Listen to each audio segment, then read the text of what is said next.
Good morning, everyone. Good morning, Jimmy.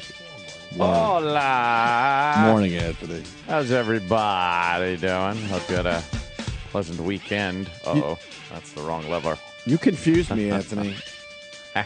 Whoops. Yeah. You're very connected out there.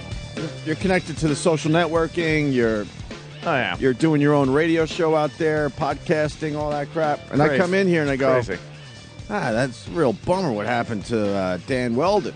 Yeah. And you're like, what? What? What happened? What's I'm that? like, where have you been for the last 12 to Something 16 happened? hours? I was off the grid yesterday. Well, that's what I'm learning. You were off the grid. You just found out that he died a mere 10 minutes ago. I was off the grid, so I was just watching a lot of movies yesterday. And when you watch movies, you don't get those news teases and things like that. But you could watch a movie or be in your house without checking Twitter once? Yeah. That's almost impossible. You know that. I just... What's the real deal? You lost your phone?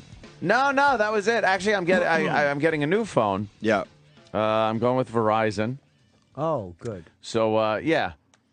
And, that's what I'm doing. So I got to hit the Apple Store later on. I was going to get a new phone over the weekend, and then I had a few, issues with getting the phone. The phone. Like AT&T. I was talking about Dan Wheldon. Oh, I know. I'm just talking about why I was... What were the issues with AT&T? Why I was off the grid. What were the issues?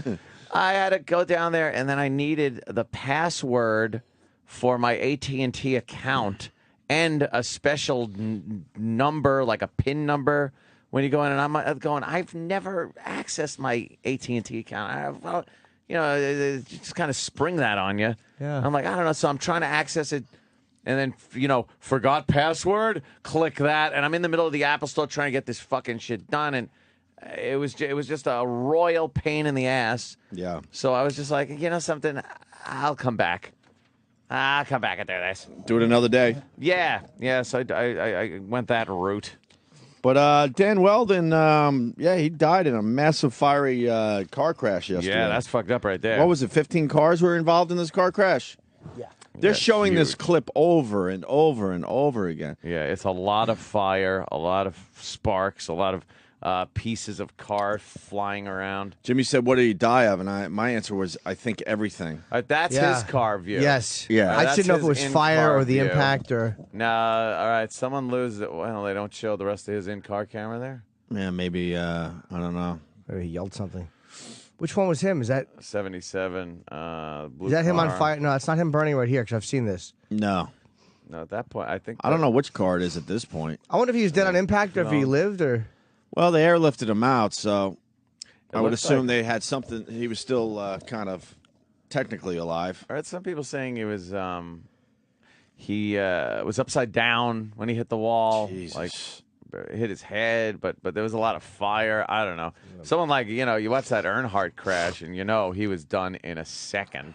Instantaneously. Yeah, but this, I don't know. I can only hope for his sake it wasn't fire. It's amazing there aren't 15 dead. Like, when you see the way those cars I slip, know, right? I Yeah. saw a guy get out of a burning car. How does anybody live through any of that? Yeah. They got their safety figured out in general. I mean, it didn't help yesterday for Dan, who I think he was in on June. June, right? Yeah. Indy, the Indy winner, and we just hit it off with the guy. He was really cool. We Loved the talked to him show. for an hour? Just when Ant was going to the Poconos. I think he was going to go to the Yes. Poconos. Like, you talked about you racing somewhere. Yeah, I think I had done the Poconos. You just did it, right? And you guys were kind of I came relating in, a little bit. and- I was trying to make it seem like, yeah, me too. Yeah, I know. And he was, laughing at it and shit. It's just a bummer. There's something about this one that just bothers me. We've had people on the show before that have, died, Yeah, maybe it's the fact that he's 33 and it wasn't drug related or some kind of other shit, and two young kids, 2-year-old and I think like a 6-month-old. Jesus, Zoiks. 33 years old. He was just full of life. He was just a really cool dude. Yeah, he was really really nice. into what he did and just really. He was like a just rock star. solid. He was a rock star. Yeah. Yeah. We're gonna replay the interview at 10 o'clock, I guess, that we did this past Whoa, June. Man. They have in-car cameras on all these Indy cars, so they're showing all the cars as they pass by, and the amount of debris that is flying at Wow, every which car was single that person. one? That was in the air. Was that him? Yeah, I think it was that because he the number 12 car gets launched too. This guy gets launched in the air. And he's okay. It looks like he's flying. It looks like an Holy airplane. Look at him. Shit, taking Whee! And then, oh, bam, he hits. Did this guy live or die? He lived. Oh, okay, wow. It's amazing. off. Everyone else And there's just lived, a right? tire in his face. There's fire. Yeah, tire falling on your fucking head. Tire could on kill your you. head and fucking fire. And then here's the GoDaddy car. Yeah, I know Wheldon hit the fence, not the wall, because you got race Okay. fans out there. He actually hit the fence. Oh yeah, Yeah, like the snow. I call it the snow fence. the snow fence. You know, the fence that keeps everything Wow, wait. on the track, or at least try to. Yeah, because he got launched in the air. Yeah, That's so. him, that's him getting launched. We got a in the air guy and that then was at the bam, race, saw the hits the accident. fence. You want to talk to this dude? Yes, as long as he's not telling a pack of lies. Yes, like, full of shite. We have to just assume he's not lying. Are you lying, Chuck? No, I'm not. I was there. I was right behind the flag stand when it happened there, and I watched it happen. I was my first Indy race I ever went to. It was my birthday, and Jeez. when they went to that turn and that fire, and it was horrendous. Now, who initially lost it on the track? I don't know who he hit. Right but there. they up in towards the wall. And he hit them and just launched. And when he landed on his roof and slid around turn 2 and came out into the back straightaway. I mean, he slid for a good quarter mile. Oh, so if he landed on And they his said head. that the car that's behind their head back there, Yeah. head broke. So his head he probably broke his neck on there. Oh, yeah, maybe. Jesus. Horrendous. I mean, there's people just bawling all over the place. I mean, he was trying to win the $5 million, and he was going to share it with a fan if he won. Well, let me ask you now. Wait, what was this race? Someone else is saying Randy Bernard put up $5 million for a non-Indy guy to win. That's what Dan was after. I don't understand. Yeah, this is only his second race, from what I understand. Whose? Wheldon's. His second race. What do you mean? Second race in the Indy. Oh, of the Indy. I don't know I don't know enough about Indy. No. He won the Indy 500. What's that? He's won the Indy We're 500. not huge Indy fans, obviously. We know what you're talking about. And he won the Indy 500. You're saying this is his second race of what? Yeah, this is the second race in the Indy series. Oh, in the Indy series this time or overall? Overall, I think that's what I was. Oh, Told. you know just about as much as we do, which is nothing. Hold on. This 2005 Indy Racing League IndyCar Series champion. Larry. Winner of the Indy 500. Are you an Indy fan? Because we're 2011. openly admitting I'm we're a not. race fan, sir. If it's got a motor in it and a number on it, I'll watch it. Okay. All right, cool. So what do you know? Okay, to generate interest, Go ahead, Chuck. because IRL is secondary to NASCAR and F1, Randy Bernard put up $5 million for any non-Indy regular. If he could win the finale, what they called the World Championship in Las Vegas, they got a $5 million bonus. And Dan Wheldon, being a non-Indy regular because he didn't have a full-time ride, was eligible for that $5 million. He was a past IRL champion and had won 2 Indy 500s. He was a very experienced driver.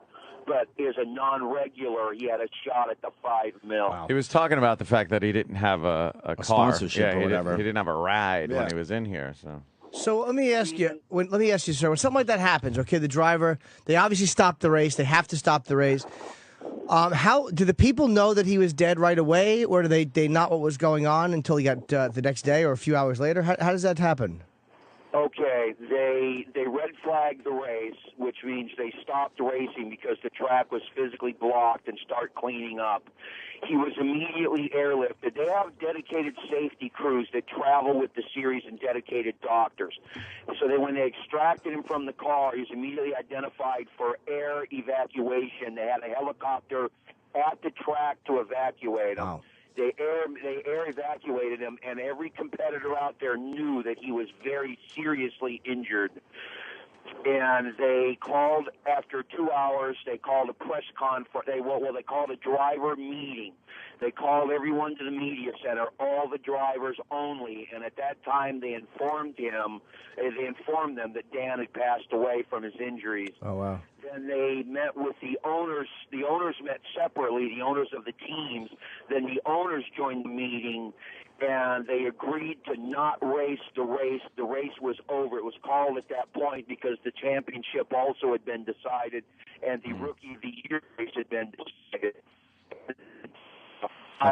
Of course. Uh-oh, he hit the wall. Of course. I know. Jesus This Christ. is our luck. All right, well, of course. he had a lot of it out there. We finally find one guy that One knows guy what who's he's talking concise, about. Call right knows back, how sir. to talk. He really Yeah. does, like he does a radio show or something. Yeah. Could you call right back, sir? Maybe you just hit a little. Larry. Larry. Your mother, Larry. Would it be awful if the He's reason gone Larry now. got disconnected is because as he was talking, he was riding around a grammar school in a van, and he saw the one he wanted, so he just hung up. Oh, shit. Some horrible reason. Just threw his cell phone out the window Yeah. to a ditch. Don't need this anymore where I'm going. So I'm guessing he said that 2 hours later they called the drivers, told him he was dead, and then they probably told the fans. That was the race, because there was a 5-lap tribute. Now, is that done the day of, or is that done the next day when the race I think they did it resumes? yesterday. Yeah. Does the race resume, or is it over for I think good? No, it's done. Yeah. Yeah, but they did the Larry? Mikey. Mike. Oh. Mike, Hi, Mike. Mike. there's going to be a lot of questions about this race. There was way too many cars on on that track. They said already there was like double the amount that should be. Really? And the track was very, very fast because of the 5 million. Mainly was it the too many cars, but it was very fast as well. So why did they allow so many extra cars? They don't usually allow those many cars, but because of the 5 million, that whole 5 million thing, they let them on. They had no sponsors. Well, these guys had to think that it was going to be pretty damn dangerous with more cars on the track like that. No. Yeah, that's why it was so dangerous. They were talking about it beforehand. And if you were watching it, even in the clips on YouTube, you can see them say there's too many cars on the track. Look, they're all bunched up. Wow, yeah, there's going to be some kind of investigation. He was in 25th place. There's only usually 25 cars. And there was like 50 cars out there. And they do a 5-lap tribute, right? Yeah, but they didn't do it yesterday. They're doing. I'm watching it on TV now. On the YouTube.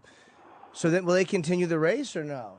I don't know. Yeah, they continue the race. They just do the. They didn't do it yesterday. Maybe they'll reschedule it or something. I don't know. But I think that just canceled the whole thing. yeah, I think it might be done. Jesus, And everybody's this going is 30 after that fucking. And Yeah, Dan's race the after that.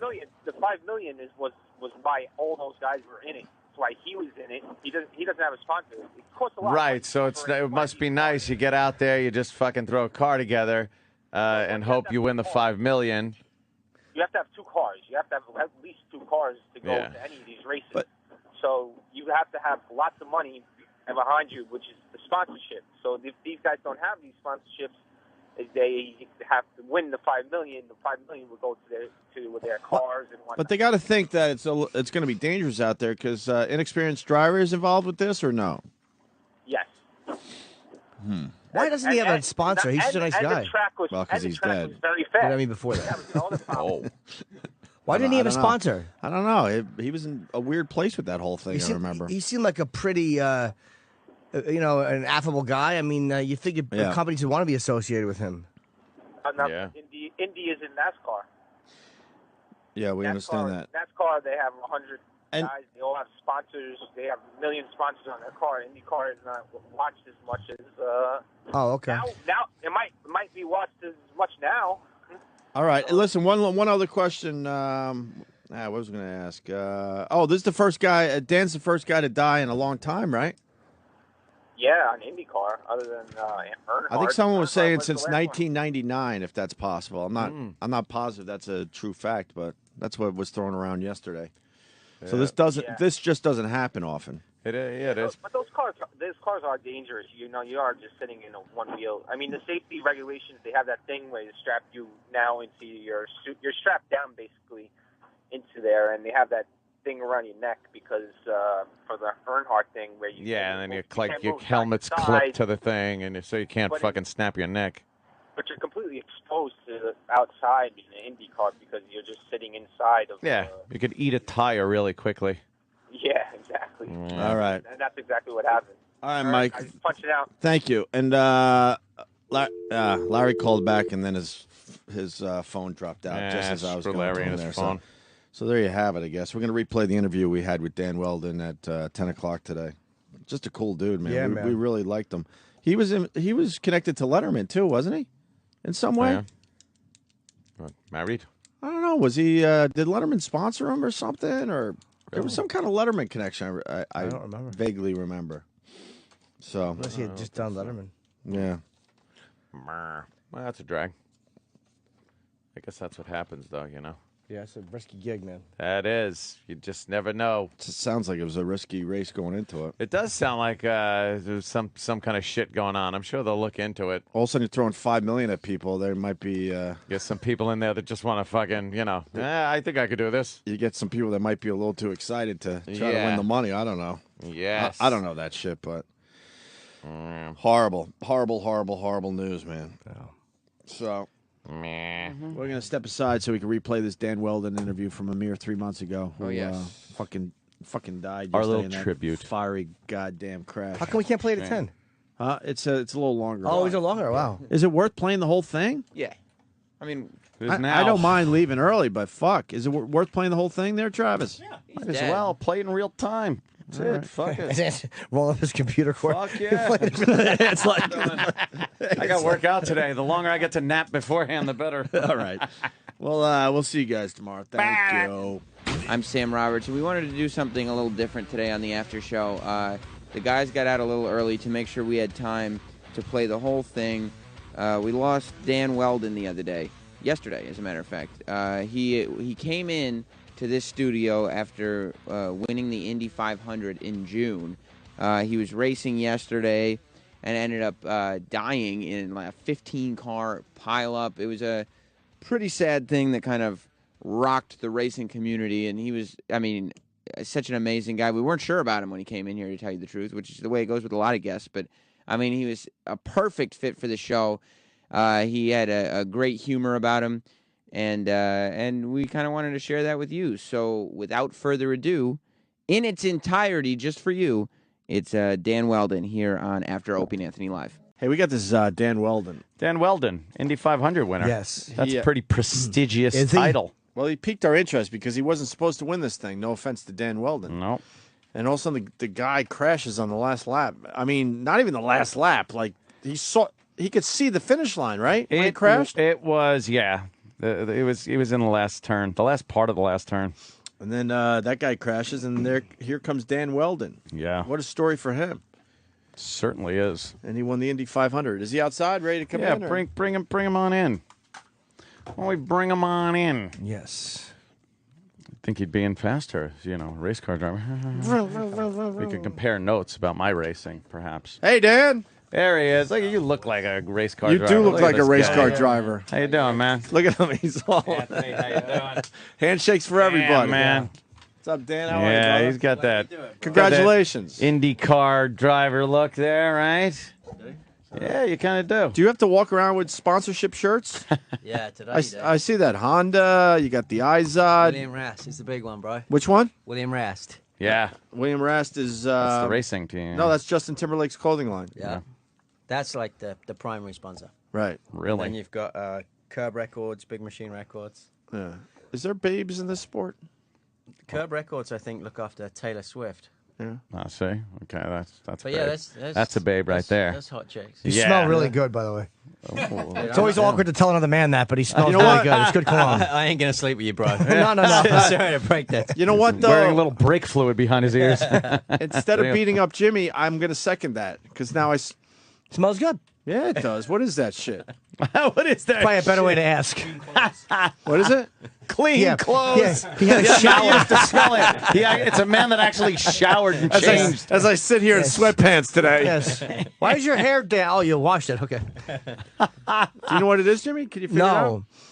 He doesn't No. want to say because On some air. of these colognes, they don't want it to be passed around to everybody, to every fool. Yeah, I don't blame him. I don't blame you. Keep it to yourself. Silver bottle, whatever that is. Oh, it's in a silver bottle. Yeah. Who knows? There you go. Yeah, it's just whatever it is. Good stuff. Hey, congrats. Wow, that's a biggie. You enter a long and prestigious list of people who have won the Indy 500, and in exciting style, nonetheless. Yeah, it was definitely.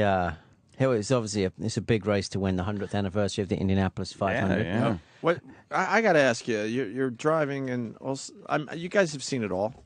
But weren't you thinking, what the fuck? I'm going to win this thing because this guy crashes? Do you know what? I didn't until I looked at the replay. I watched the replay a few times now. Yeah. And it's different. It's different when you're in the cockpit. That's one of those things. You can be a Monday morning quarterback. Like the guy that he was overtaking around the outside was going incredibly slow. Right. The closing rate for us, I was probably approaching him doing 225 miles an hour. So if he catches somebody that's 150 and he slows down to that speed, I'll be on that kid really quick. Right. So he was probably concerned about that. I know he was being told because he was having to save fuel. I wasn't, that I was coming. And then he made that decision, but it's always a big risk going around the outside. It's very much a one line, as we say, racetrack. But when you get up into that grey, it just sucks you right into the wall. the rubber is laid down in the groove, right? And that's pretty much where you guys stay. You get up high, what do you get? Little marbles? Yeah, you get the marbles and the dust and just dirt. And, like I said, what happens as soon as a car gets up in there, it just goes light, and then it won't react to the From steering his input. in-car camera, you could see the front end got really light and kind of slid over it looked like for no apparent reason. Yeah, it's just there's no grip. Yeah. No grip. So, How did you know he was running low on fuel? Do you guys know that about the other cars? Yeah, because just with strategy. He pulled up next to him and looked at his gauge. He came alongside and held up that thing. No, it's he decided to pit. He actually was running about 8th, 9th, or 10th the whole day. So at that point in the race, teams will try different things to get their car up front. Well, what they did is they kind of pitted before us and then just tried to stretch out the amount of laps he could do on a tank of fuel. Myself and another guy, Scott Dixon, we pitted.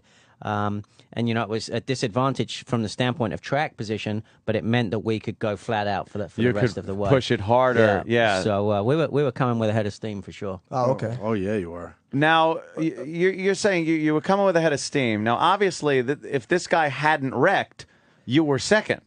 So what were you thinking maybe 5 laps before this happened? Were you thinking that you had a chance of catching this guy, or were you pretty much relegated to the fact that you might be second here? No, so my team had told me that this was his 36th lap on 36. He'd done 36 laps on that tank of fuel, so he was close to running out. And it's one of those things where you just got to go for it. So you were going flat out, just trying to catch this guy. Yeah, because you got to put him under pressure. He could run out at any time. So for me, it was important just to stay flat out and keep the pressure on, and in effect hope that he pushes it too far, runs out of gas before the start finish line, and then I'd have been able to capitalize. Now, probably a dumb question, but obviously in the end it was a mistake. But he had no choice. He had to try to pass him on the outside like that. Or was there something else he could have done that he didn't do? He could have bottled up behind that car, but you were screaming up on him. Exactly, and that's why he chose not to do that. So it's one of those things. So he pretty much had to do that maneuver. Yeah, if you like, I think you got to have that mentality, that winning mentality, and he didn't want to give up the Indy 500 by braking and sitting behind another car. He wanted to go for it, which you got to give him credit for. Here's a question of you're never going to know what would have or could have happened, but let's say he tucks up behind him around the curve. Yeah. Right after he's out of that curve, now he comes out to pass him. He's already slowed down to stay behind him around the curve. You come out of that curve flying.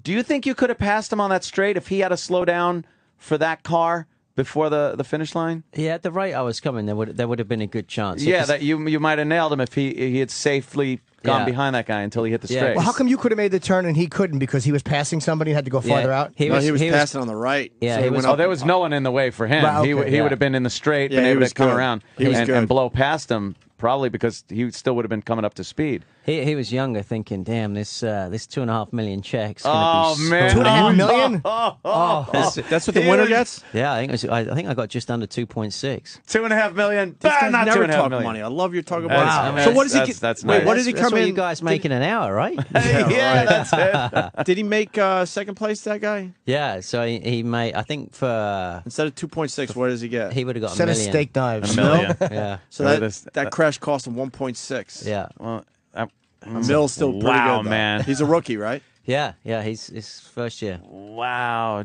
damn. So now you passed this wreck. Did you see it? How close did you get to it? Did you take your eye off the prize there for a second to take a look? Did you rubberneck? And I tell you, this is a true story. I followed Sam Hornish. We were in practice in 2006, and there was a crash in front of the two of us. Sam hit the debris. He was going dead straight. He ran over a piece of carbon, and it flipped the car. So in all seriousness, when he crashed, the last thing I was thinking is, damn, I'm going to win this race. Like, the biggest thing for me was to avoid the debris. And you never know what an IndyCar driver's thinking, right? You're leading the Indy 500. You hit the wall. You've got the second place guy coming. Like, do you drive across the track and take him with you and hope that you get... I mean... Hope you come across the track you gotta first, think like the that. line first. I'm like, so I got to avoid the debris, and it was important for me to focus on making sure that I could react quick enough if he decided to come back across the track. And once I cleared that, then I'm like, yes, I've just don't believe just won I my won second this. race. What did you say to yourself in the car?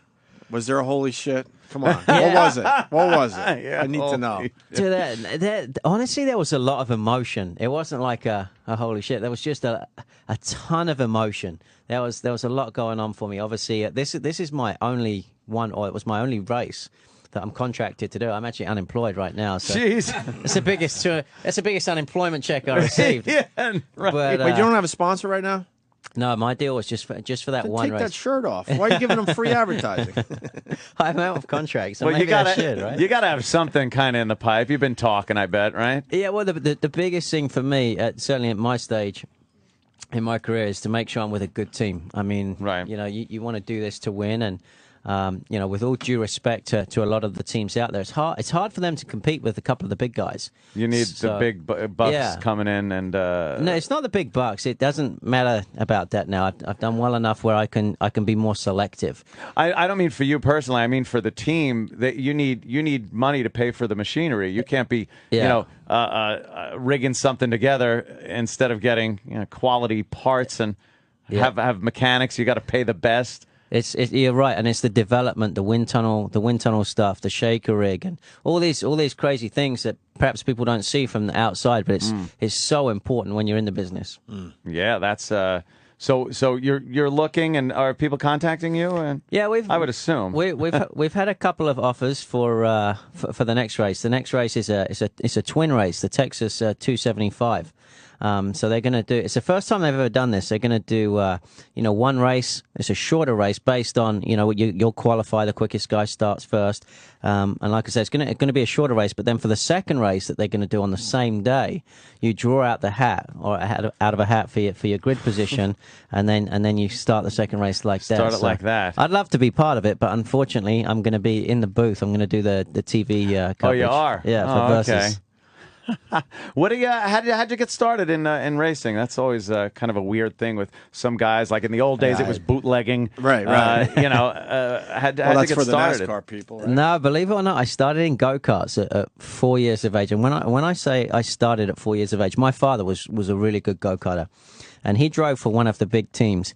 Well, the rival big team, took a bet on me, thinking that I'd be as good as my dad, hopefully. And I was at the racetrack every weekend. Obviously, I wasn't allowed to race till I was 8, but every time I could practice, I'd be on the track practicing at 4 years of age. And it was professional. It wasn't like it was your kid karts at the fair. Yeah. It was full on, but it's a really cool sport to be part of. I mean, I love it. I really do. Oh, I don't doubt. I would tell you about my own racing experience. It is in the NASCAR. But I went to That a was Pocono. NASCAR? I went to NASCAR. NASCAR. I went to a Pocono raceway and I was hearing. took a few laps around there. What speed did you get up It was to? good. For you, it's probably nothing. I got up to about 170 at one point. Oh, so you were doing what we do in second gear. Cool, In man. second gear, yeah. Yeah, good job, bro. That does amaze me because this is my run with my own car. This is with the Shelby. I had the. He's got the Mustang. But this is nothing. Are you expecting him to be impressed by this? No.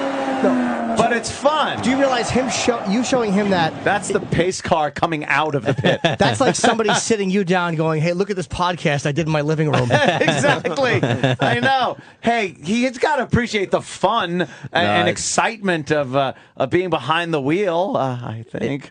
No, it's cool. Like no, it is fun. The Indy cars, especially right now, that they're so fast. And I don't know if you guys watched the qualifying shows, but to think that Michael Andretti's two of his 5 cars were bumped out the field was, I mean, it's so competitive. Wow, so that is, yeah. It's good to be part of right now. Do you look at with a certain respect on the old guys that did this when perhaps it wasn't as safe and they were still experimenting with a lot of things? Yeah, you look at some of the cars these guys used to drive, and I wouldn't even step in them. Goofy ideas of the higher wing it's and the unbelievable, like hot water radiator pipes running right next to your legs and stuff like that. We're blessed these days. Our cars are incredibly safe, and we've got the soft wall around the outside of the track now, which they say is soft, but when you hit that thing at 225, it still hurts. Yeah, I believe it. The safety technology has gotten amazing. When you could look at what happened in front of you there. And he walks away from it.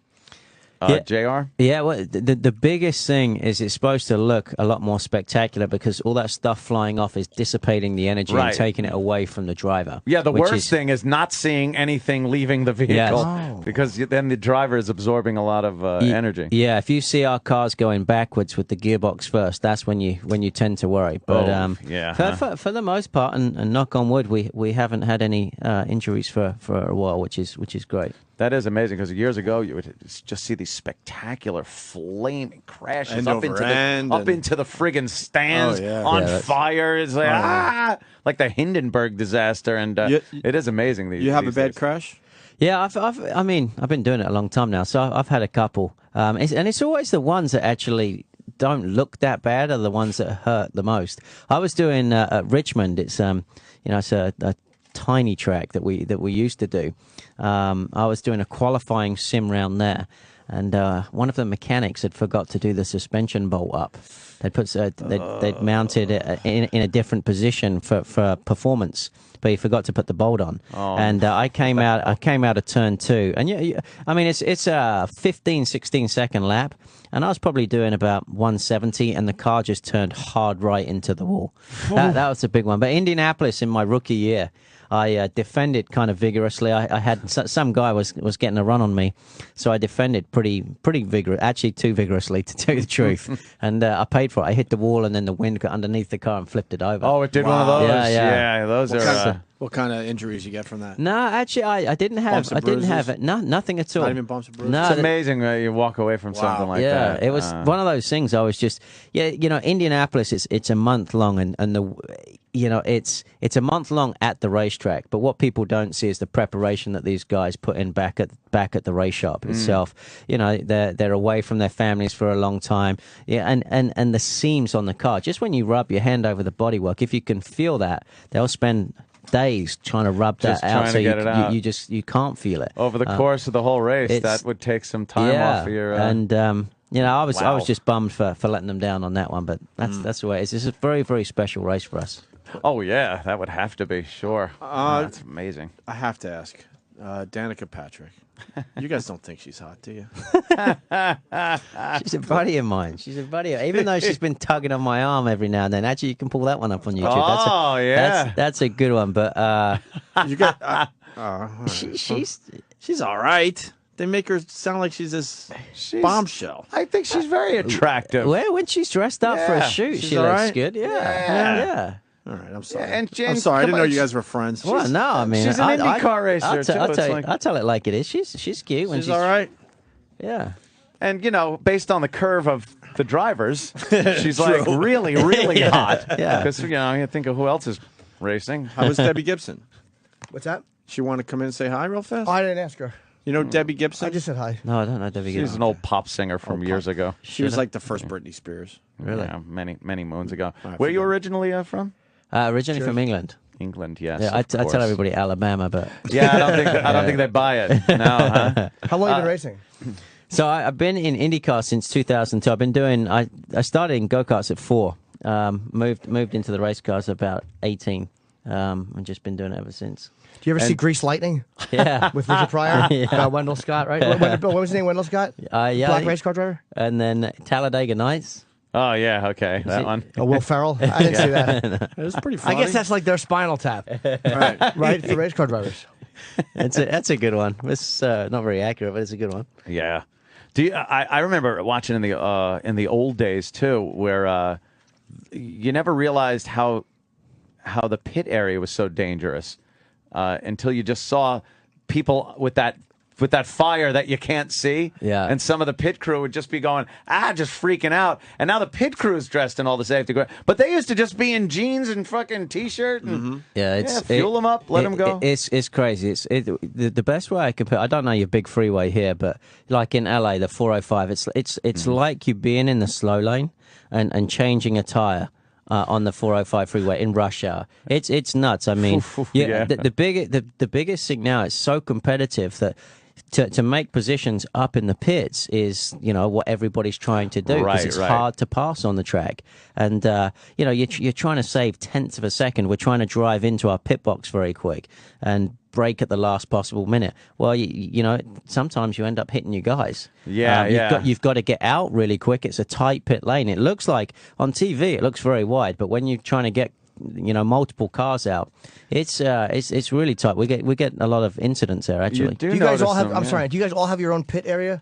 That's a stupid question. But no, it's a good question. It's an assigned pit area. Indianapolis, it's based off your qualifying speed. So the person that qualifies on the pole has the first pick. So typically you want to be the furthest down. Yeah, I would want to be. turn one. That's a huge one. advantage, obviously. Yeah, absolutely. Yeah. When you pull into the pit, what do you? They change your tires, whatever they do. How long does it usually take? Like a problem-free pit stop? 4 tires and fuel. Four tires and fuel is 8 seconds. Just it should be less than that. A little bit less. It's hilarious. Are you fucking 8 seconds? Yeah. What? And it feels like an age. It feels You're like an age. Come on, yeah. What? How long was it? Say 20 years ago. Holy smokes! Where they used to have to pull the jacks out and stuff. Yeah. Man, it's got. They got it down to a science now, obviously. It's got to have been 45 seconds, right? Really? Yeah. Look at this. Look at that. We're watching a pit change. There you go. Where's the gas? Right here. He's On the left side pouring of the it car. in. But how do you get the gas in the car that fast? It's it just comes from a big tank that flows extremely quickly. But wait, now was there only one bolt on each one? Yeah, only one wheel nut. One right on the middle. It's good they don't have like my old Saturn did, where you had like the wheel lock and all that shit. Yeah, he's in the glove compartment trying to find it. Yeah. And another great thing about this, and I don't know when they came up with this, but what a great idea! Just having that pneumatic jack system that's in the car. They plug in a hose. And jacks actually come out of the bottom of the car, lift the car up. Man, you know what you're talking about. And I'm impressed. It's fantastic. It's amazing. So because it used to be the guy coming out with the fucking jack. Yeah. It's like how long it takes to get the fucking car up. Now it's boom, it's up, it's back down, and the guy's taking off. What if you hit that when you're driving, or does it have to be a certain speed or less for it to work? You can only the pit guy has to put it in. How long do these guys practice that? Just hours at a time? In between races? The top teams will practice every single day. I mean, look how dangerous that is. Oh, damn. Yeah, we just watched some guy get hit by a car that was coming through. Is he dead? As he was changing the outside front.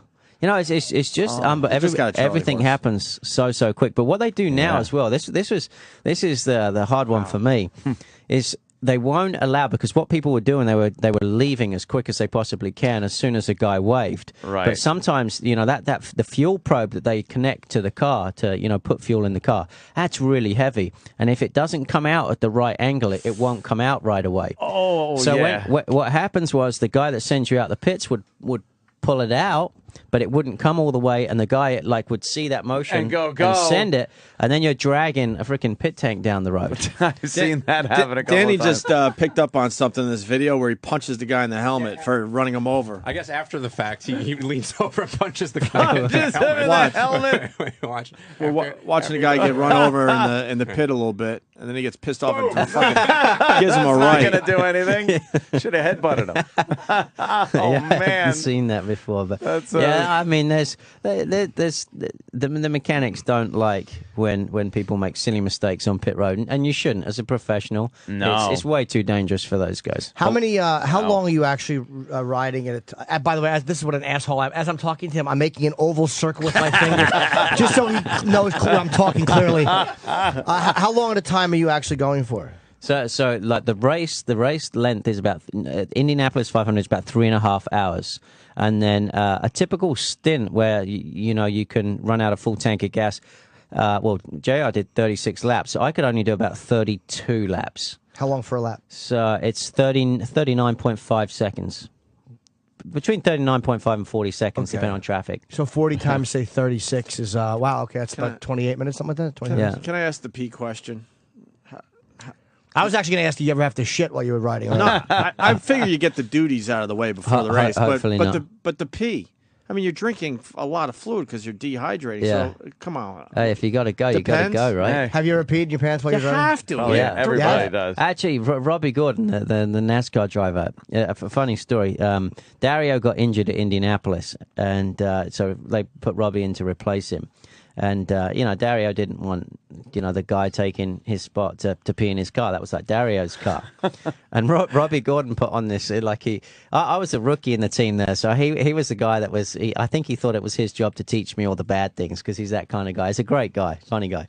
And so he puts this catheter thing on and a tube that runs down his leg and it comes out like the bottom like of his race suit, and they're sitting on the grid prior to the race, and I guess one of the mechanics like runs over to the car because he can see leaking fluid. Yeah, that's not good. So he gets on the radio and speaks to Robbie, and Robbie just like smiles at Dario, but Dario was a little upset with that one. But yeah, if you got to go, man, you got to go. Piss in the And car. of course, you guys got to go. 3.5 hours of drinking fluids. In all seriousness, it's very important to stay hydrated. Like when we run as close as we do, obviously, you lose clarity with your vision. So it's so important to stay, hydrated, and the diet has to be right. What time would you pick to do that? Because I don't think during this is technical. It's getting technical now. Well, huh? well, it is kind of interesting that you kind of are a little distracted when you just kind of, letting off that fluid there. And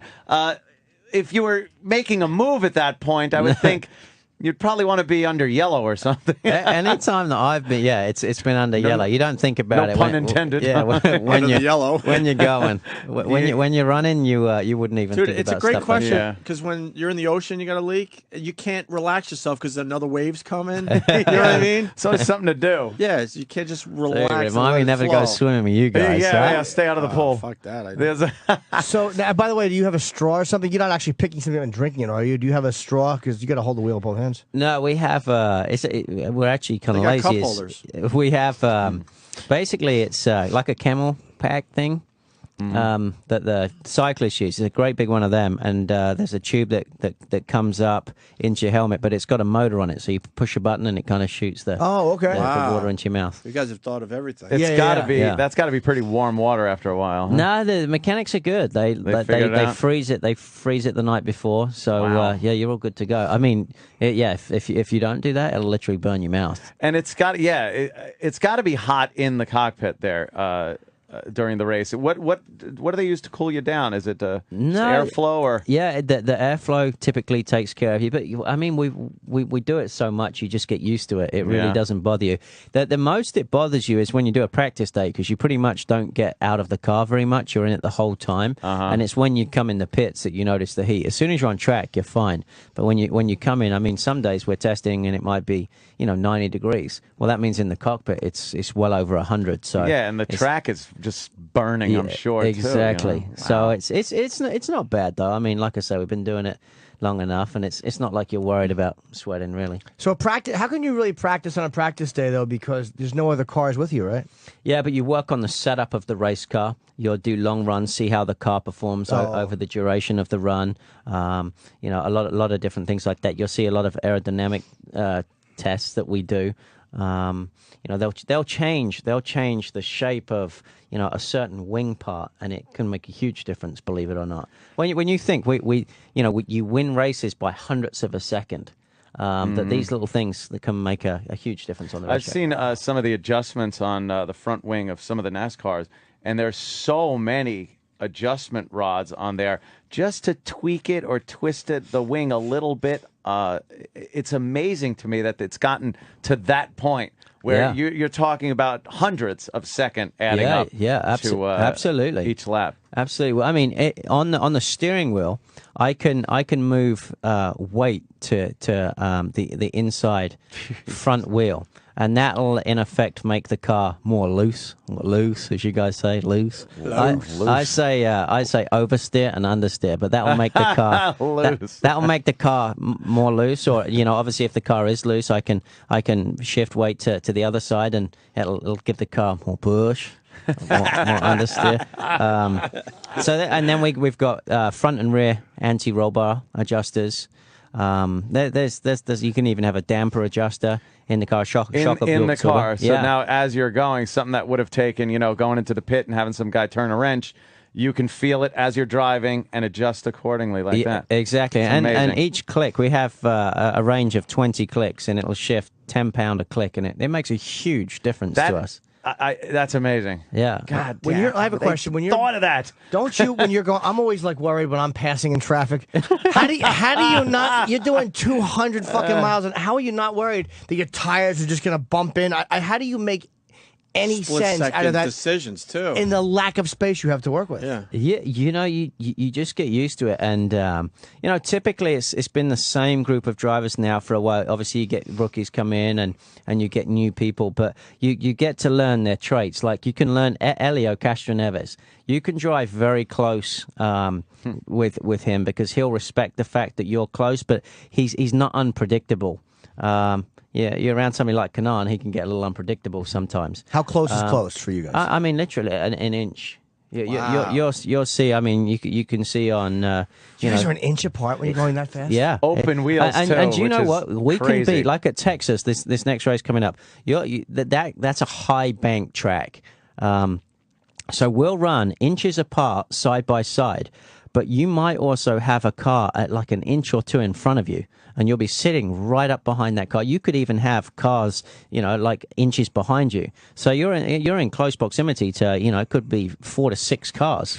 It's nuts, and maintaining speed. Yeah, and a lot of tailgating happening. Yeah, and that's why you just got to trust the people you're around. But I think, you know, like I say, a lot of us have been around enough to respect one another and know that, you know, bad things can happen. Now, how do you? All right, so say you're sandwiched between 3 other cars. How do you pass anybody? No one's gonna move. How do you fucking get around anybody? I don't get it. That's horrifying. Well, we have to rely a lot on aerodynamics.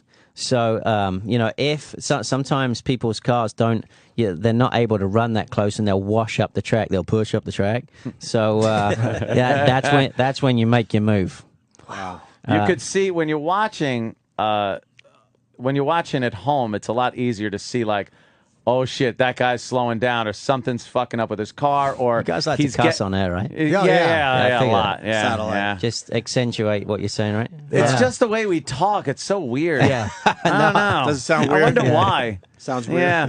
No, it's just funny. Talking about fucking cars. You Yeah. know? We try not to do it gratuitously, like when discussing cunting tires. You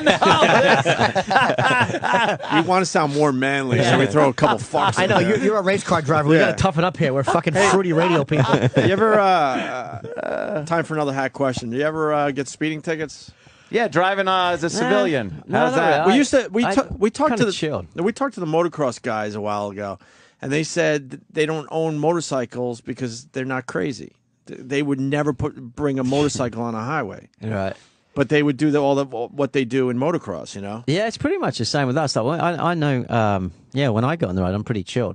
You know, Yeah. It's one of those things when you're in the race car, you're getting every last 10th or 100th of a second out of the thing. It's nice when you're driving home just to like kind of relax. Relax. I mean, I've got the coffee like in one hand, I got the cell phone in the other. That's and steering with your knee. That's my biggest problem. Doesn't that make you crazy when you're in like the Lincoln Tunnel or something, and you're like, "That's a fucking 110th of a second you're wasting"? Because I'm horrible. Like I literally will look at the guy in front of me, and there's 5 car lengths in front of it. I'm like, "You fuck." Yeah. That's why I'm in traffic, because I don't know how you guys. I guess maybe because every real bit of driving is kind of pussyish compared to It what just they turns do. his brain off, probably. But No. do you, when you're driving though, do you just as a civilian, do you still look 5, 6 cars ahead and go, yeah, I could cut around could make that a way. couple Yeah. I'm moves. going in here. Yeah, I'm moving I through like there. to glide through the traffic. I Yeah, hate the people that sit in the freaking God, slow or right? the fast lane going yes, slow. yes, I hate them That's too. an American thing. I've traveled Is a it? lot. That's Yeah. an American Yep. thing, man. Americans are stupid.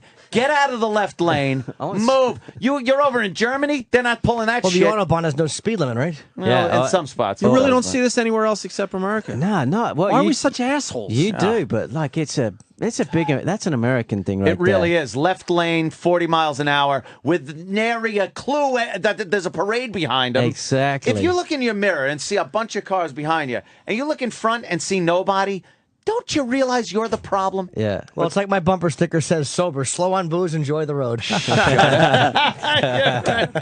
So anywhere else, man, if someone's behind you, they just move out of your way if you're in the fast lane.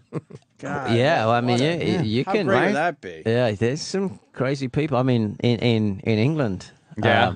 you know, if you're in the fast lane, you're hauling butt. I'm You telling better, you. Yeah. better move. So if you're going slow, they're gonna come right at you. They'll let you know. And they're actually aggressive. They'll pull you over and beat your Oh, your nice. ass. Driving hooligans. I love it. What's the big race in England? Like, is it as popular there? Is it his here? Yeah, motor racing is popular. Obviously, the Indianapolis 500 is the biggest race in the world. There's definitely no race like that. But the big races in England are obviously the British Grand Prix. The one with the most history is Monaco. Yeah. That's obviously not in England, but it's that's kind of Europe's Right. kind of blue ribbon event. You've raced at all these places, right? I haven't raced in Formula One. I actually declined Formula One to stay in Indy cars, so Yeah. I'll never be allowed back there. Why? Oh, wow. It's just a bit of an ego thing, but I love the Indianapolis 500, and you know, it's such a cool event to be part of, like the qualifying, the practice, and the way the car feels driving around that track. So now you haven't done road courses? Or Yeah. You race? Yeah, IndyCar Yeah, has IndyCar road courses now, Okay. but obviously when I was in Europe, it was all road courses. All road I only did courses. ovals when I came over here. Road Oh, courses where okay. they just rope off a regular road? No, it's different. Now you're turning right and Oh, left. Right and left. Yeah, but you're right though. They do. We do a very big street race in actually my home city, St. Petersburg, Florida. Long Beach is a big one. Yeah, Long we're doing Beach one in Grand Prix is Baltimore. huge. Actually, you had a track not too far down the road from here, Watkins Glen. Watkins Glen, yeah. That is a phenomenal road course to drive. Really, really good.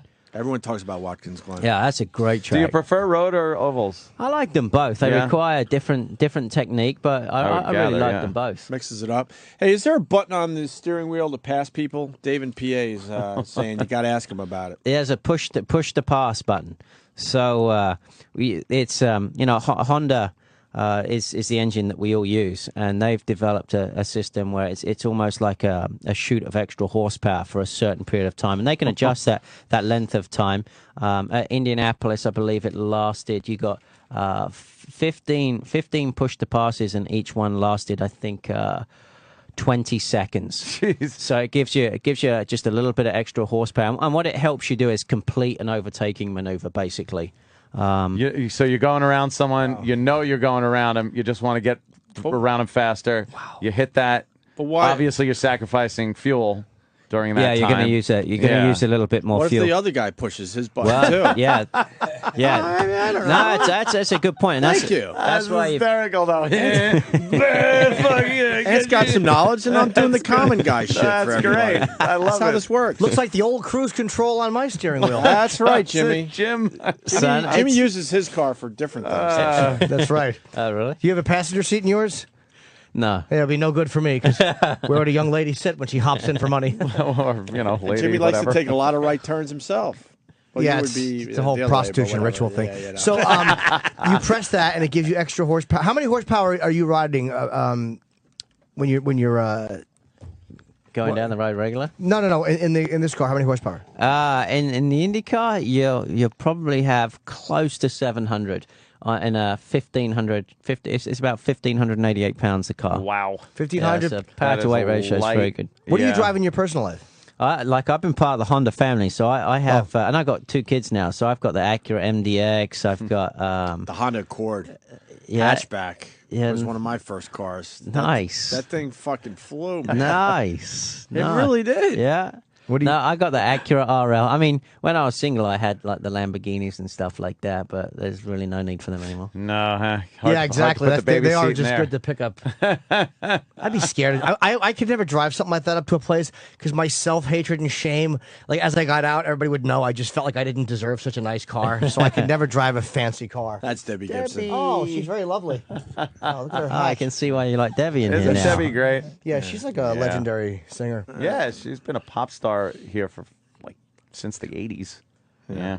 Look at the friggin' time. What are we doing? Yeah, we got to run. I know. We gotta wrap up. Wow, her body looks fucking great. She looks fantastic. Dan, Wow. Really does. So wait, Look at her like, ass. are you married? No, I'm single. Well, let's see what game you got. I've I want none. to see it. He's got game. Jimmy downplays. Here's my game. Go ahead, show him. All right, look. I'll give you this for oral, this for full service. That's my game. Look, I'll be really nice to you if you do this at the end of the massage. I have no rap. I have forgotten how to have a rap with a chick. If there's no money involved, I'm a lost soul. Really, I'm totally lost. Try using your honesty. That doesn't work a lot. It seems to look, now. It's well worth it, sweetheart. Valtrex, Schmaltrex, hop right on. Dan, move the mic so I can get a picture for Twitter for you. No worries. Do you make fun of the people that have to drive the Viagra car? Well, the Viagra doesn't sponsor anybody in IndyCar. They don't do that in Indy. Yeah, they do it. They're doing that in NASCAR. I think that was Mark Martin, right, for a while? Was it? Yeah, I think Yeah. so. I bet you hate when the Viagra car is right behind you. That's gonna. I don't want to step on the brakes. Do you guys have rear view mirrors and directionals? We do. We have mirrors. You do have mirrors. Either side of the cockpit. Okay, and then actually we have spotters, and so they're up on, in effect, like a spotting tower where they can basically see the whole track. We have 2 of them at Indianapolis, and we have obviously radios in our ears, and we'll be able to. They'll let us know, where another car is in relation to us, and they'll let us know things like. If you're not leading and the guy leading is doing a different racing line or using a different racing line to what you are, they'll say, hey, we'll try moving up the track and this is working for the leader, stuff like that. So they're kind of take what the leader's doing and kind of pass some info on to you. Yeah, they're a good source of information for us. The announcers to me, like horse racing guys who play by whatever they call or announcers, are amazing because there's so much action and to remember all the names. And I imagine for Indy, it's like a 3.5 hour race where you have to talk. And here comes number 6, number 5 is still slowing down. Number 6 is ahead of him again. And now here comes number 4. It's like you got to talk for 3.5 hours like that. It's fucking amazing. Knowing all the cars, you know what? Because I did one race where I was in the commentary booth too. It goes much quicker when you're sitting there. Oh, really? Yeah. And it's much harder than you think. They've got an earpiece in you, and they're telling you like when to wrap up. And it's I give those guys credit. It's definitely harder than it looks. I mean, is that what you're also looking to do though? So doing the commentary? No, I think I'd like to keep driving for another 5-6 years. But maybe after that, I definitely enjoy it. Yeah. If you're not going to be in the race car itself, it's better than being at home, I think. Watch some of the new young bucks out there. Yeah. Tearing up the track. Do you have to be a certain weight? Because I know with jockeys, they weigh them on the horse. And it's like, I guess you're an in-shape guy, so you don't want to be like 20 pounds overweight, right? That just slows you down. Yeah, well, it definitely slows you down. And then, so for us, what they do is they weigh you at the start of the season. You have to pass an IndyCar medical. And they'll weigh you then. And then what they do, like Danica's obviously the lightest. And so they give her, a certain amount of ballast that she has to carry. And then with the other drivers, they'll kind of look at the range. And then depending on where you fit within that range, they'll give you a certain amount of ballast. What's They handicap you with extra weight. Where does that weight go? Put in the car. It's almost on the floor of the car. They have like kind of areas for ballast. Because don't you guys have to figure that out now too? What's that? When you figure out how much weight, Probably extra center weight of you got to gravity. carry. Center of gravity. You probably place Yeah, it yeah. though, where- That's a But huge then performance. that makes you adjust all sorts of stuff too, right? Yeah, so being light is important because you can kind of move the weight around to suit the characteristics of the car. I'd put it all in the front wing. Yeah, That would be a good spot for it, going around those cars. Talk about push. It is up to you guys where you want to put it. yeah. You can place it. Can you put it just right on your crotch or something? Nah, probably not. Probably not. Balance is like what, 10, 15 pounds, something like that. Depending, that's what yeah, he's saying. I carry 15 for the Indianapolis 500. Wow. So Does anybody carry none, like the heaviest one? yeah. There's some people that carry none. Actually, That bastard. Townsend Bell, my teammate, he I don't know how this worked. He was 5 or 6 pounds heavier than me, but yet he didn't have to carry any.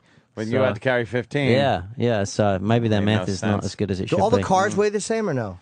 It depends. There's we've been using the same car for about 7 years now, I believe. And so some of the older cars that have been crashed, the tubs have then been repaired. Well, typically, if the tubs have been repaired from crashes, that it keeps adding weight. So again, that's a disadvantage to have an older tub. The car that I actually won the 500 in this year was the 7th car made in 2003. So it was a really old car. Wow, that is an old one. Yeah. But you probably like you know everything about how it handles, and you probably although the parts are always kind of new, right? So Yeah, they have to.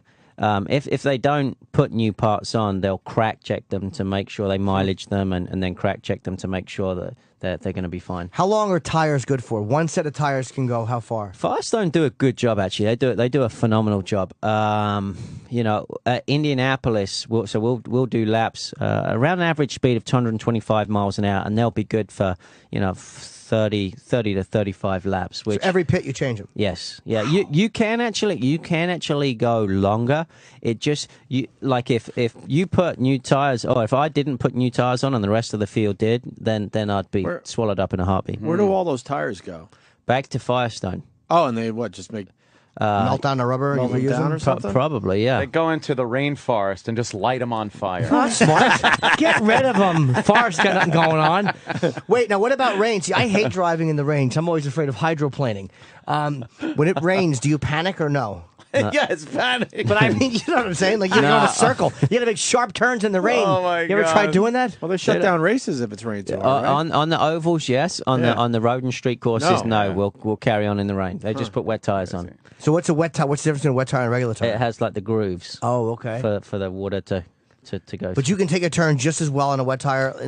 Not as quick, no, not as quick. You'll slip and slide around more, but it's fun to drive in the rain. You can kind of throw the car around a little bit more. You have to use throttle control. You don't have to worry about being so smooth. So if you drive and you feel it like wavering a little bit, you don't freak out? No, you gotta be relaxed and cool in there. Panic. I would hate that. Yeah, Jimmy would- slam on the brakes. Jimmy would be the worst Yeah, driver. I really out there. would.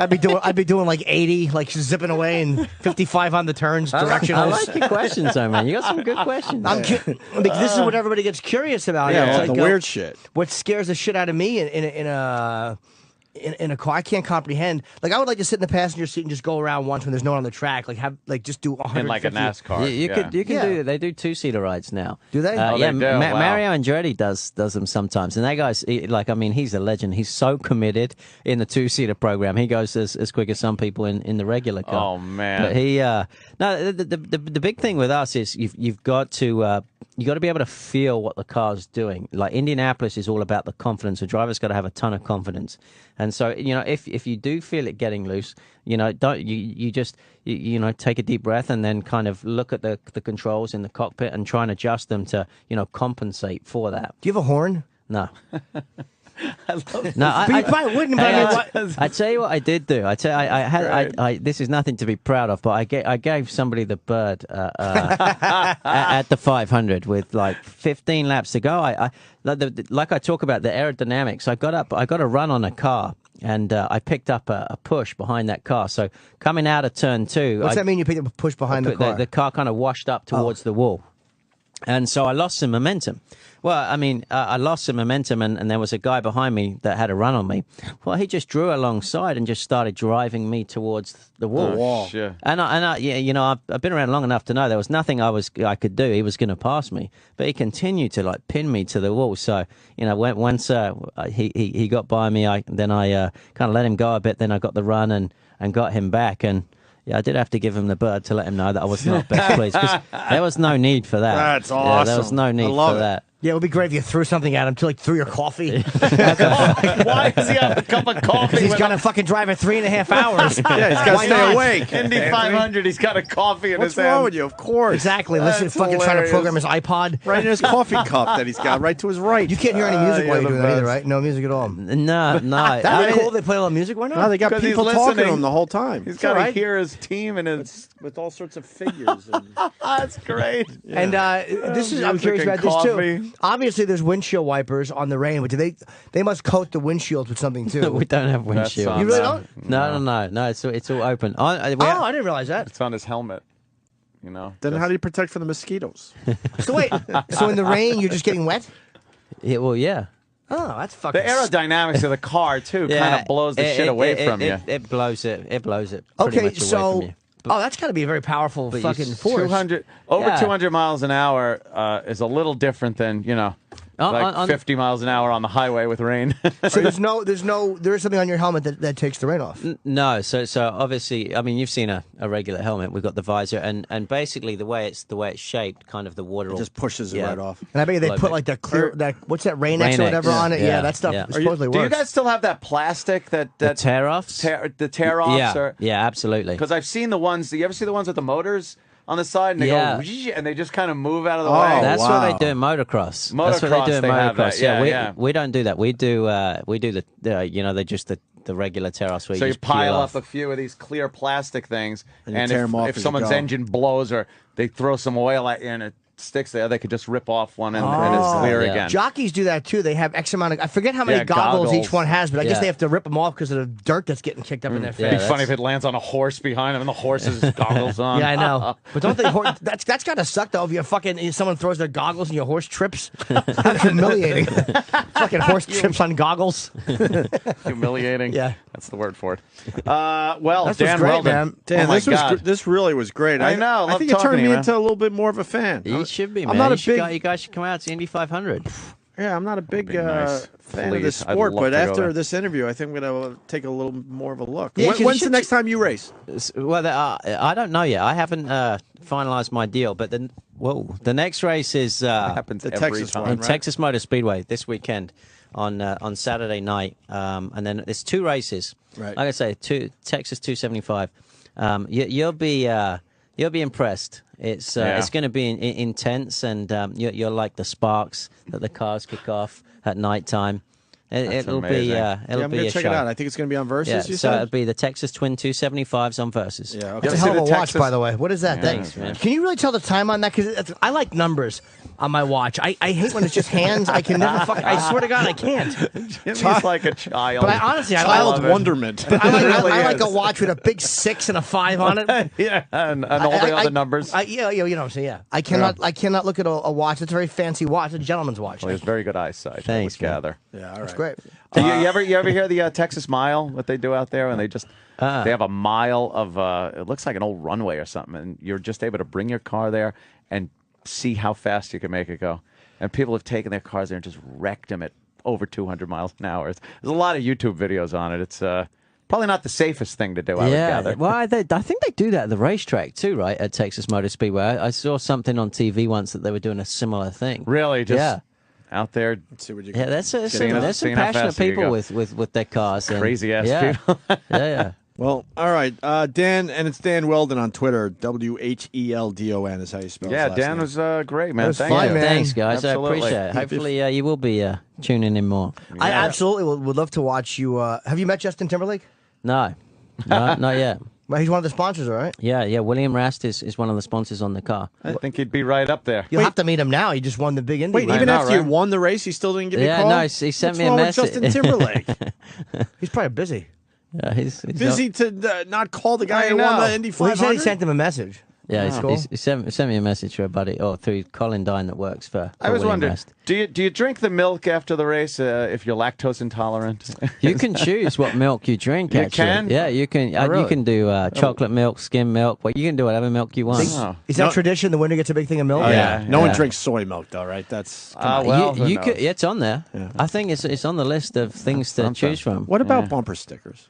All right, let's get out of here. How great would it be if you requested breast milk? That's something you would do. I haven't known you that long, but you would do that. Jimmy Norton You figured it does out, win the Dan. 500. You Here figured it it out, is. Dan. Yeah. Brett And he wants to drink it right from the tap in front of everybody. Of course he And does. make the yummy noise. Right. All right. Thanks a lot, then. This is great. Yeah, it really was. Tomorrow we got Sugar Ray Leonard. Florentine will be in, and of course Sugar Ray Leonard at like 9:30. Very I'm cool. on Red Eye tonight on Fox News, so Very good. enjoy And Dan, me. come back and see us next time you're in New York, all right? Yeah, thank you very much, guys. I appreciate it. Dan Wheldon, the winner of the Indy 500, and we'll see you guys tomorrow. After O&A live. What happened? I thought the guys had to go home early so we could fit everything in. I didn't think I was going to come back on. It's after Opie and Anthony Live, and I'm Sam Roberts. I thought I was done for the day. Yeah, I thought so too. What happened? Well, we kind of figured it out and thinking like if we get out around this time. Wait, we or you?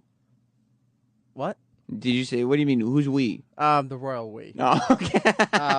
Thinking That's that funny. all right, well, we have all these breaks that we have to do wrapped around this interview. Yeah. And O&A don't usually get out on time, so we're like, all right, we'll give them some room to buffer, but they happen to get out right on time this time, so. Oh, so the 9:40 was like 9:40 O&A time. Yes. Because they never. Because at the beginning of the show, we thought Kevin Smith was staying the whole time, Yeah. and we thought Jay was staying the whole time. So I was trying to give them some room to go along like they normally do, and everybody left, so they ended on time. It was very weird to hear that interview.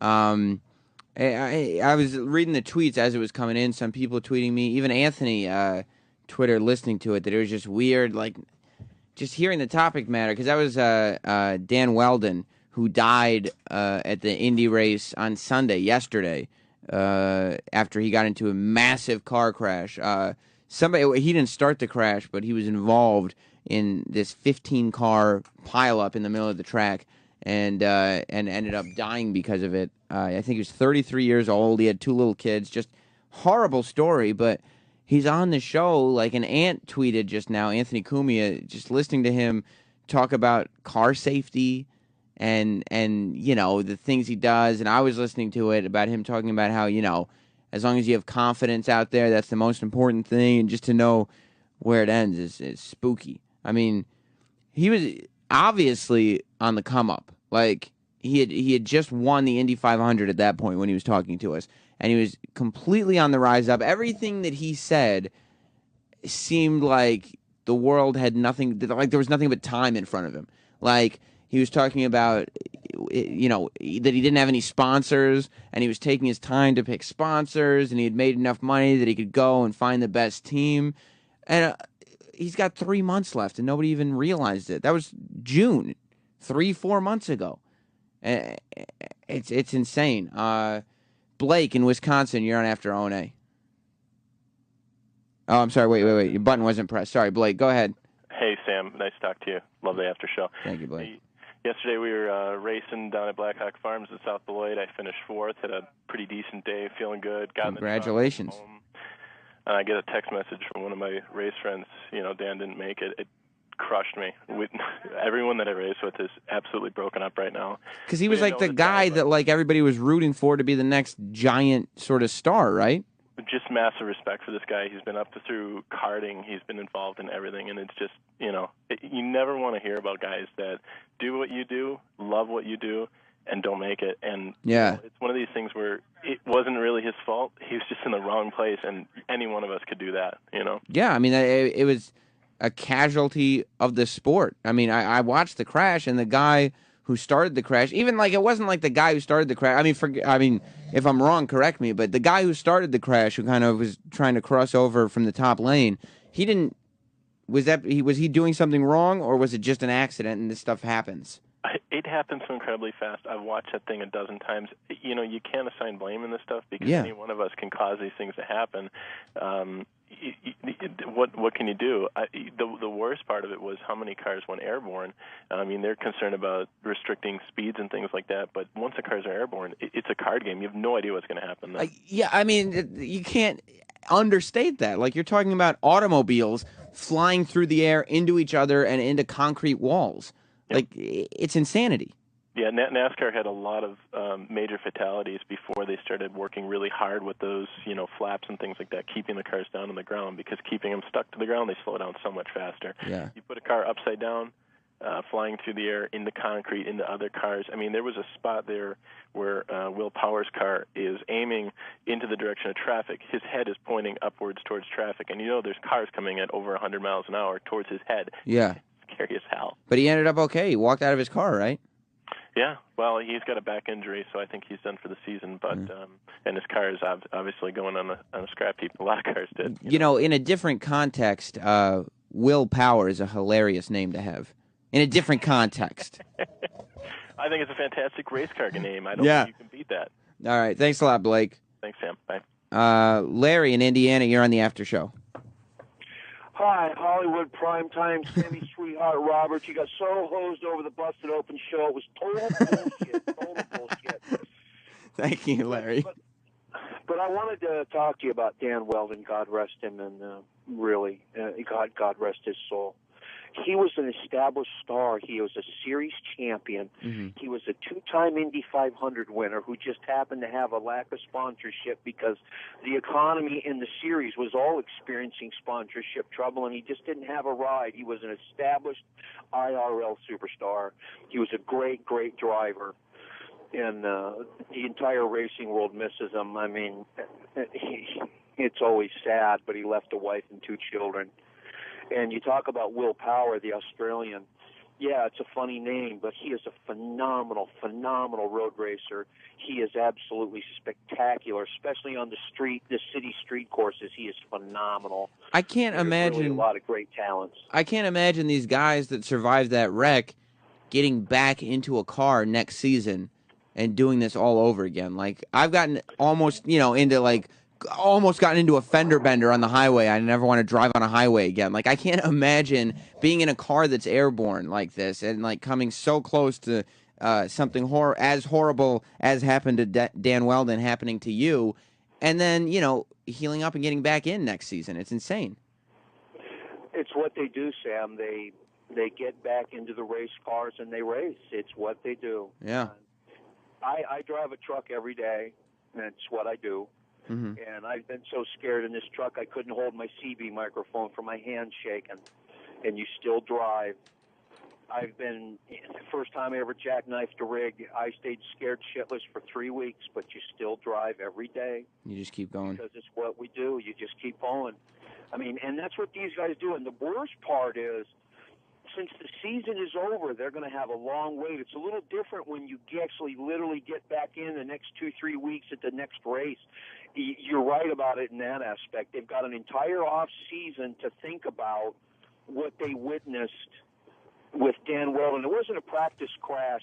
Those guys were all right there. The only ones that maybe weren't so bad were the ones that were ahead of the crash, but the rest of them that witnessed it saw it all. The pictures are imprinted in their memory. Yeah, man. And they've got to think about that the entire off season. But I guarantee they're going to get back in race cars next year, Sam, because for all the danger,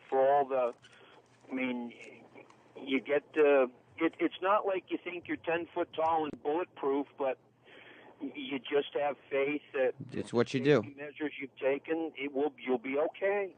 All right, well, Larry. You got to think about, and one more thing, Sam. I'm sorry. No. A lot of guys walked away. I mean, that's the other half of it. Yeah. From what they said on the radio is that he hit the fence exactly at the wrong angle, and I didn't see it, and I didn't hear it on the radio. I tuned in the broadcast on XM after the crash had already happened. Mm-hmm. But they said at the end that he hit the fence exactly the wrong way, so he probably was the entire top of the car, and his head impacted the fence. Whew. that's probably, now I'm guessing that's probably what happened, but you got to remember, out of all those other cars, everybody else walked away. This really truly was a fluke. It's just unfortunate it was Dan Wheldon's fluke, and I really want to thank you and the guys, because you really did handle it respectfully. For all your irreverence and levity, the guys really handled it very well, and I wanted to thank you all for that, because I'm a huge race fan. Well, thank you, Larry. So easy. We gotta wrap it up. I mean, there's a ton of you race fans obviously listening. The phone lines are full of people who want to talk about this, but we do got to wrap up. Did you hear the Dan Wheldon interview on the way home yesterday? Yes, I did. Him talking about crashing and surviving crashes and this crash and crashes. Holy shit, it was creepy to listen to.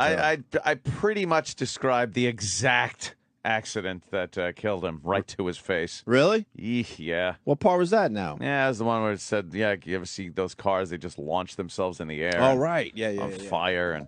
And he talked about a crash, too, where he was dodging debris, and another guy that was next to him hit a piece of debris. He said his car flew up in the air, turned over, and then slid down the track. And it's like, oh, right, that's how... Pretty much that's how you bit bought it. Whoa. Yeah, that was kind of fucked up to listen to. I was like, oh, yeah, because it wasn't that long ago. The guy was really cool, and he was fun. He was having fun with us and shit. He had a hell of a year, huh? Yeah, look at that picture. Oh, God, I'm right next to the dead He went guy. from oh, Jesus. He went from winning boy. the Indy 500 to being dead within months. Oh, that's a hell of a year.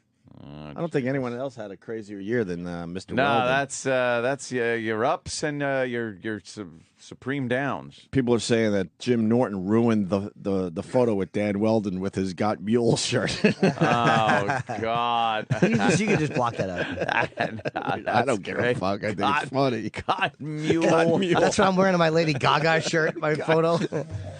You know, I never really concentrate on that. I just look at the picture and go, oh, there we all are and stuff. But then when you point out... It is really obscene. Got Mule. It's supposed to be kind of a somber picture now that the guy's gone, and there's Jimmy with his Got Mule. Got Mule. Yesterday was very nostalgic. Sam actually just introed a clip of our show and played it. No, I got excited because there was a little extra time left at the end. Oh, right. You weren't around for that. I didn't hear that. I must have made it home by then. He had an extra 10 minutes. Oh, shit. To reflect on the big death interview. Oh, did you? Did you reflect? Yes, he did. Your own thoughts? I took phone calls. Took phone calls on it. A lot of serious racing fans called in. Yeah. Yep. See, I listened, Sam. Thank you.